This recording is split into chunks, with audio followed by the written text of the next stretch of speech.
अच्छा, इलेक्शन की डिमांड है, अगर लोग बहुत ज़्यादा तादाद में आएंगे और कहीं पर गवर्नमेंट के जहन में आती है या उन्हें बताया जाता है कि आप इलेक्शंस के लिए जाएं, तो बहुत सारे मसाइल के लिए आपको बैठना पड़ेगा, जिसमें इलेक्शन कमिश्नर नया, केयर टेकर्स, इलेक्ट्रल रिफॉर्म्स अगर ज़रूरी हों। तो बहुत सारे जो PDM के लोग हैं वो कहते हैं जी कि उसके लिए तो बेस्ट ये है कि खान साहब असम्बलियों में वापस आएँ, उनकी जमात, और वहाँ पर बैठ के बात हो। देखिए सभी, बात सिर्फ एक चीज़ है, क्या आप इलेक्शन करवाना चाहते हैं या नहीं।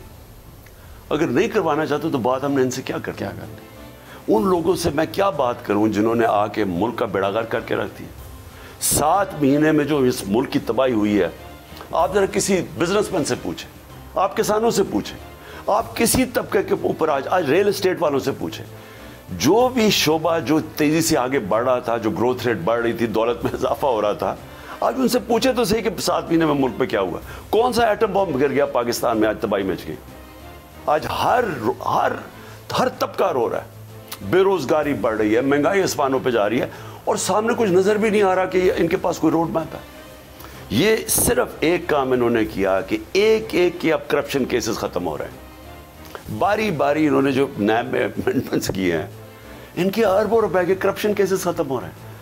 अब इन लोगों से, जुराइम पेशा लोगों से हमने क्या बात करनी है, सिवाय क्या आप बताएं इलेक्शंस करें।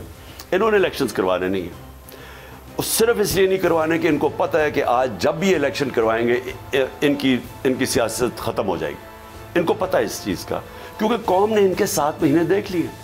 अब मुल्क की जरूरत इस वक्त इलेक्शन है।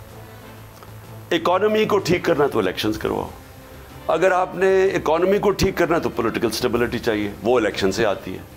अगर आपने इकोनॉमी को ठीक करना है या अपनी माशत को ऊपर उठाना है तो पॉलिटिकल स्टेबिलिटी के बाद होती नहीं है। तो जब पॉलिटिकल स्टेबिलिटी सिर्फ इलेक्शन से आएगी और आगे अगर उम्मीद है तो वो इलेक्शन से आएगी, तो ये सिर्फ और सिर्फ क्या हम इलेक्शन में पिट जाएंगे, मुल्क तबाह हो जाए लेकिन इलेक्शन ना हो, तो ये तो अनसस्टेनेबल है। मुझे तो खौफ ये है कि ये जिस तरफ हमें लेके जा रहे हैं ये सारों के हाथों से निकल जाएगी। मैं चाहता हूं कि आप अपना वो क्लिप प्ले करें जो 1 जून को मैंने आपके साथ दिया था, एक क्लिप, और मैंने पेशन गोई की थी कि ये मुल्क का बेड़ागर कर देंगे, ये माशत का बेड़ागर कर देंगे, डिफ़ॉल्ट की तरफ ले जाएंगे। और जब डिफ़ॉल्ट करता है मुल्क, तो आप ये समझ जाएं कि मुल्क की सबसे बड़ी इफेक्ट होती है नेशनल सिक्योरिटी। नेशनल सिक्योरिटी हमने जो पॉलिसी बनाई थी, नेशनल सिक्योरिटी में फ़ौज एक उसका हिस्सा है, दूसरी इकोनॉमिक सिक्योरिटी है। आप जब आपकी इकोनॉमी नीचे जाती है तो आपकी नेशनल सिक्योरिटी भी नीचे जाती है। सोवियत यूनियन के पास सबसे बेहतरीन फौज और हथियार थे और बॉम्ब थे, लेकिन जब उनकी इकोनॉमी नीचे गई तो उनका टूट गया सोवियत यूनियन।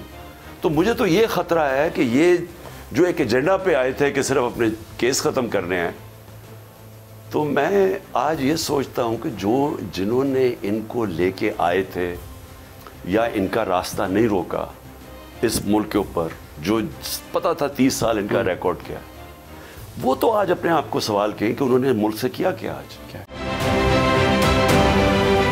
जाली केस है ना, ये हम पे उस वक्त बनाए गए थे जब हुकूमत यही थी, इन्हीं लोगों की हुकूमत थी ना। और ये जाली केस, इनको मैं नहीं कह रहा इस केस को जाली केस, इनको पाकिस्तान में क्या पूरी दुनिया में एक ऐसा शिकायत कुंदा नहीं मिला, एक ऐसा कंप्लेनेंट नहीं मिला जिसने ये कहा हो कि हमारे साथ फ्रॉड हुआ है। तो ये खुद ही बन गए कंप्लेनेंट, और ये इन्होंने खुद ही इन्वेस्टिगेशन की, उसकी खुद ही तफ्तीश भी की, यानी कि कंप्लेनेंट भी है, इन्वेस्टिगेशन ऑफिसर भी है। और इन द एंड इन्होंने फिर उसके बावजूद ये कोर्ट में जमा कराया कि जी ये केस जाली केस था, जो कुछ एग्जैक्ट कर रहा था सब लीगल। ये मेरी बात नहीं है, ये इनके इन्वेस्टिगेशन ऑफिसर की बात। आज फिर उन्हीं की हुकूमत है, और अब तो हमने नारा नहीं लगाया, अब तो हम हकीकी सहाफत कर रहे हैं।